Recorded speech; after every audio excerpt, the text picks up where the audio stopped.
God our Father and our suffering servant, our Lord and Savior Jesus Christ. The words for our meditation this morning are part of the words that we just finished reading about Peter and his denial of Jesus. Listen to these words that come at the end of the denials, recorded for us in Mark chapter 14, printed in your bulletin. After a little while, those standing near said to Peter, "Surely you are one of them, for you are a Galilean." He began to call down curses and swore to himself, "I don't know this man you're talking about." Immediately the rooster crowed the second time. Then Peter remembered the word Jesus had spoken to him. "Before the rooster crows twice, you will disown me 3 times." And he broke down and wept. This is God. What a night. What a night that must have been. In heaven, it'd be kind of neat, I think, to talk about all those things that were going on. And the group of people that were there. This morning, we're just going to talk a little bit about all those people that were in that Garden of Gethsemane. You can just picture it. It's cold out. It's at night. Jesus had just gone through a lot.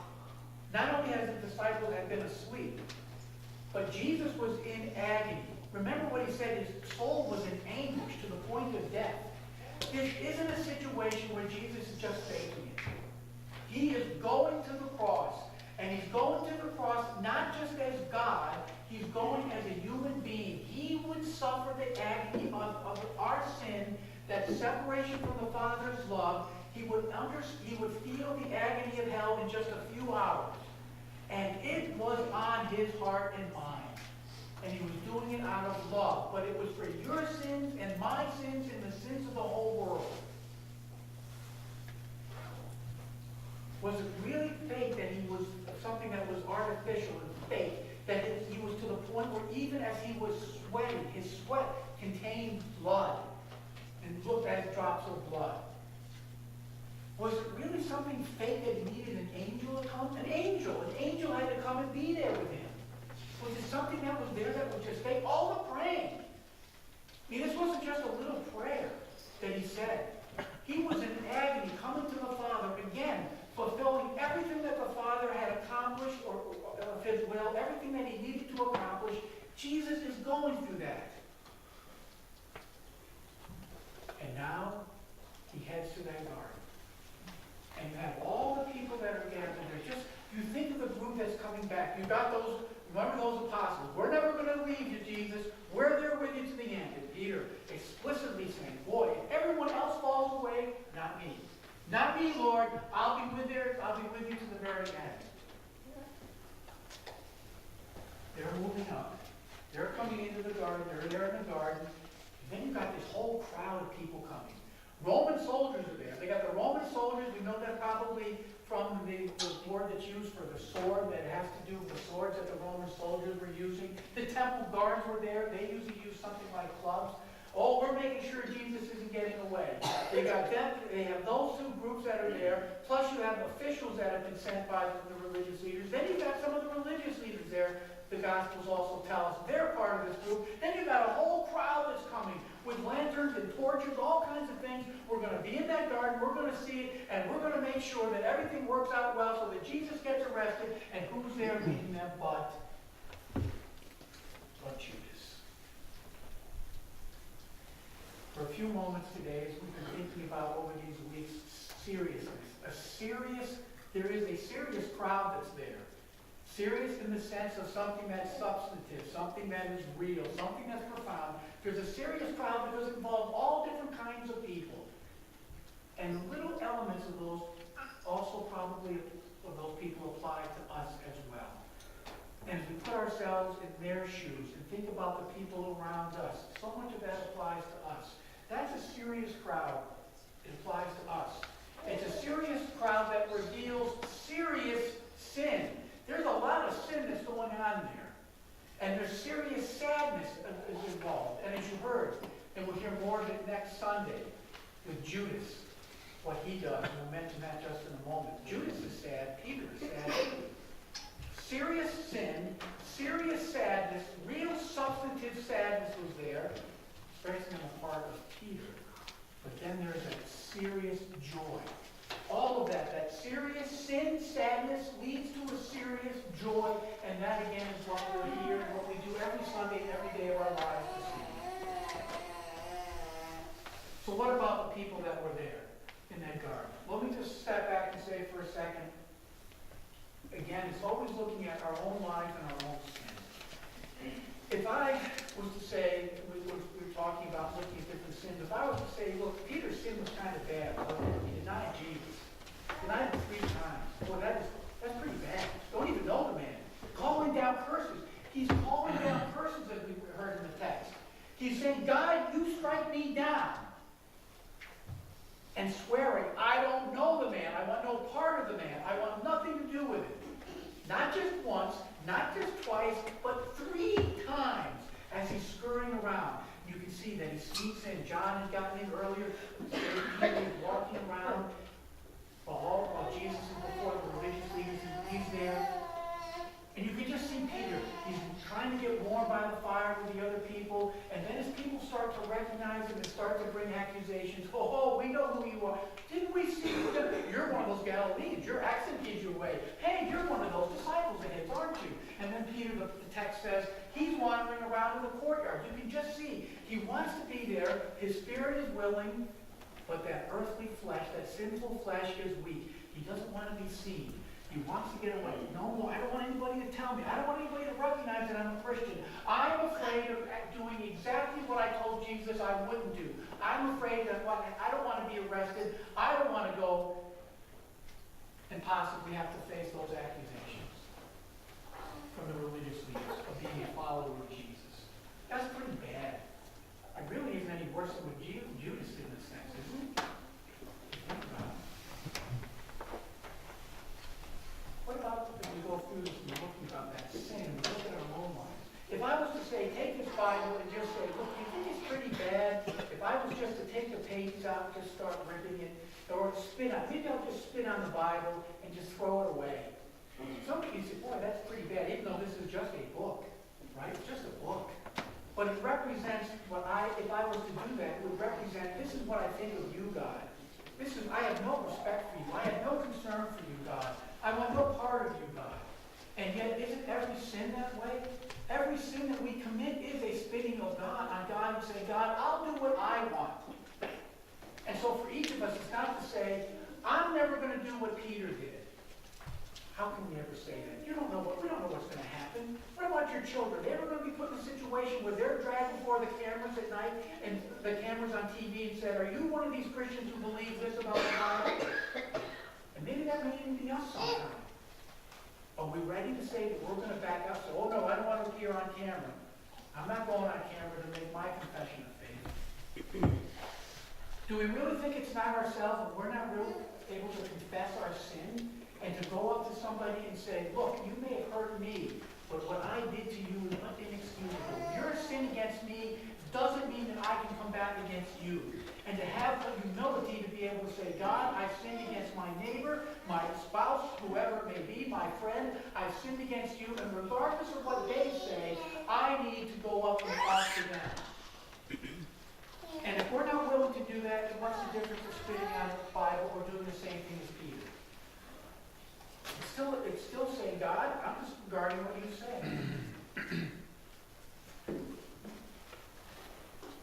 we just take a quick glimpse at those people looking at serious God. What about that military muscle? What about those muscle guys? The soldiers are out there. You wonder, had any of them heard about Jesus? You think they would have had to. They're stationed, they're occupiers after all. Remember, they're occupiers of Israel. How many of them went into that garden? Well, we've heard some of his teaching. We've listened to him. We've heard people tell us about what he's teaching. They say he does miracles. Maybe they heard about rumors he raised people from the dead. And then you remember, what's always interesting about this, I think, is that remember Jesus had healed earlier a Roman centurion's servant up in Galilee. Have you heard that? There's a centurion who is respects that Jewish religion, and respects this Messiah. Had they heard things about a Messiah coming?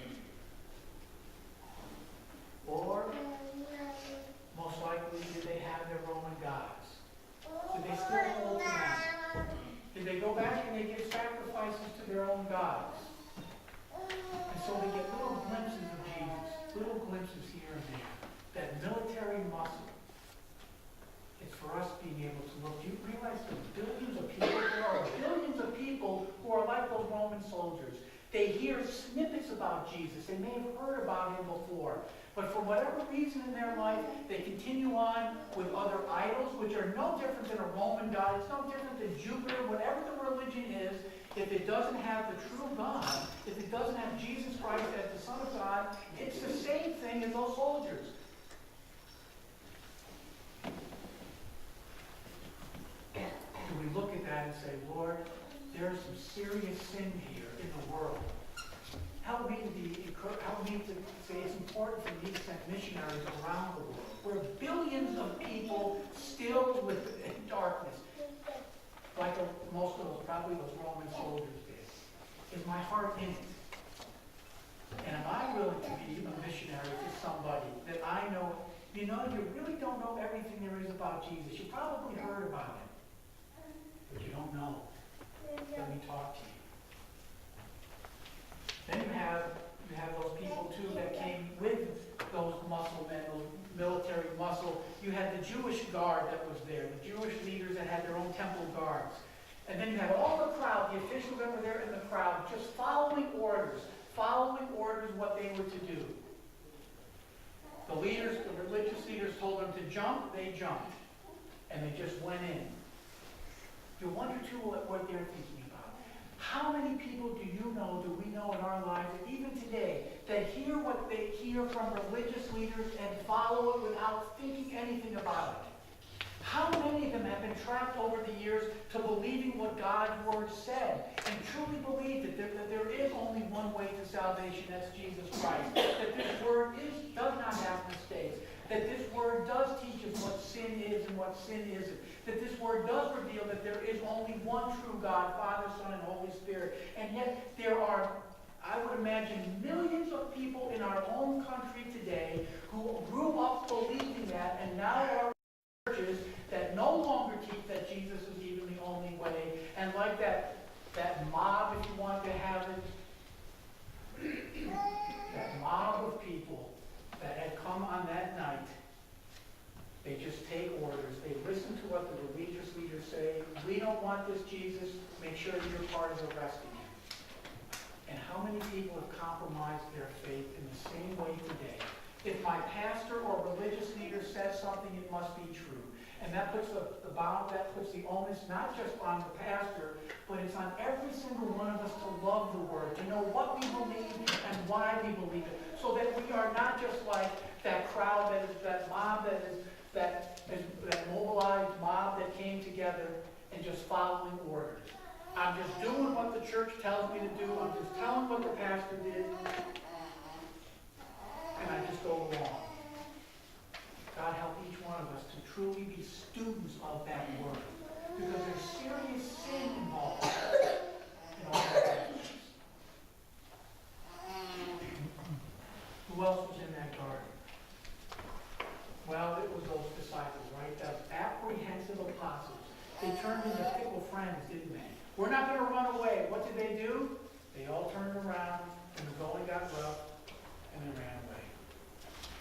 They ran away. That's some serious sin too. It wasn't just Peter. It was all. They all turned fickle. When we look at our own life and say, boy, there's some serious sin. Am I fickle at times in life? Am I different in public than I am in private? Remember those disciples in private? Oh, we're all following you, Lord. But when it got into the public arena, all of a sudden, they're gone. Is that who we are? Different people depending on the circumstance. Fickle to Jesus at times. God, help us to look at our own lives and say, Lord, I'm a sinner. Help when people see me wherever I am. That when I say, Lord, when I'm at home praying that this is what I want to do in my life to follow you, that I do it. And I see that, and that's happening in my life. No fickle friendships. And of course, there is that fraudulent friendship, right? The fraudulent friendship with Judas. Here's Judas. Can you imagine all the things that he had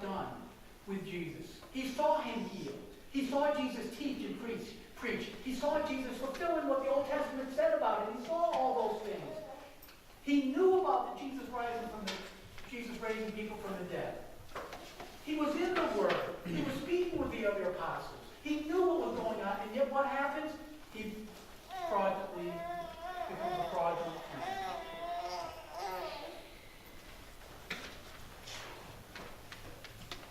Don't think it could ever happen to us. How many people grow up in life hearing God's Word? They're baptized.